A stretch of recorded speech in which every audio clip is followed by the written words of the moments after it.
हाँ, आपके द्वारा पूछे गए प्रश्न का शुद्ध हिंदी अनुवाद और विश्लेषण दिया गया है। ये छवि गोस्वामी तुलसीदास कृत रामचरितमानस के अयोध्या कांड से उद्धृत है।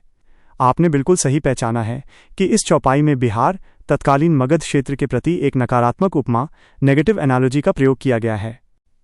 इसके ऐतिहासिक और सामाजिक संदर्भ को समझने के लिए इसका विस्तृत विश्लेषण यहाँ प्रस्तुत है। 1. चौपाई का भावार्थ। तुलसीदास जी लिखते हैं, लागहीं कुमुख बचन शुभ कैसे, मघा गयादिक तीरथ जैसे। अर्थ, कैकेयी जिसने राम को वनवास दिया कि कुमुख बुरे मुख से ये शुभ वचन राम के वनवास की बात वैसे ही प्रतीत हो रहे हैं जैसे मगध देश में गया जैसा पवित्र तीर्थ स्थित हो। यहाँ 2 उपमाएं दी गई हैं। कैकेयी का कुमुख इक्वल्स मगध देश जिसे अशुभ या अपवित्र माना गया। शुभ वचन इक्वल्स गया तीर्थ जो मगध में होते हुए भी पवित्र है। 2. मगध बिहार को अपवित्र या बुरा क्यों कहा गया? इसका कारण प्राचीन भारत का धार्मिक और ऐतिहासिक पूर्वाग्रह हिस्टोरिकल बायस है।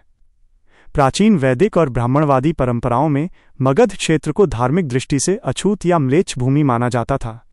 इसके मुख्य कारण निम्नलिखित थे। वैदिक संस्कृति से दूरी।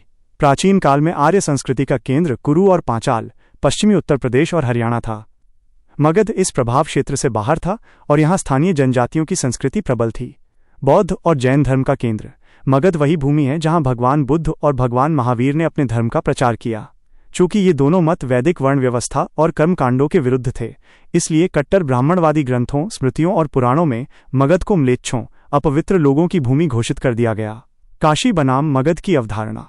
उस समय काशी वाराणसी के ब्राह्मणों में ये लोकोक्ति कहावत प्रचलित थी कि काशी में मृत्यु होने पर मोक्ष मुक्ति मिलता है, जबकि मगध में शरीर त्यागने पर मनुष्य अगले जन्म में गधा बनता है। निष्कर्ष, गोस्वामी तुलसीदास जी ने तत्कालीन उस समय की प्रचलित सामाजिक और धार्मिक मान्यताओं का अनुसरण करते हुए ही इस अलंकार का प्रयोग किया है। उनका तात्पर्य ये था, जिस प्रकार मगध एक निंदनीय स्थान माने जाने के बावजूद अपने भीतर गया जैसा परम पवित्र तीर्थ रखता है, ठीक उसी प्रकार कैकेयी एक निंदनीय माता होने के बावजूद अपने मुख से एक शुभ बात देवताओं के हित के लिए राम वनवास कह रही हैं। संक्षेप में, ये उस कालखंड की धार्मिक राजनीति और क्षेत्रीय भेदभाव का प्रतिबिंब है जो इस ग्रंथ में दिखाई देता है।